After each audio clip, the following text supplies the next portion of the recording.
எப்படி தாயார் வருகிறார் ஐயா ஆடி நல்ல பாதமது ஆடி மாதமது ஆடி நல்ல பாதமது ஆடி நல்ல மாதமது கன்னி நல்ல மாதமது கன்னி நல்ல மாதமது புற நல்ல ரிஷதிகளா புற நல்ல ரிஷதிகளா மாறி மழை பொழியே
உடம்பில் இருந்து 8 காளியாக ஜனித்தார்.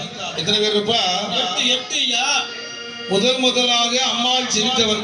அம்மாளுடைய ஜனிக்க மாசம் தமிழில் ஆடி மாசம், மலையாளத்திலே கன்னி மாசம். அம்மாளுடைய நட்சத்திரம் பூர நட்சத்திரம். என்ன நட்சத்திரம்? ஆடி பூர நட்சத்திரம் ஐயா. கன்னி மாதத்திலே பூர நட்சத்திரத்திலே அம்மாள் ஜனித்து கொண்டார். மேடையிலே முத்தாரம்மை என்ற ஒரு பெயரோடு அம்மாள் பிறந்தார்.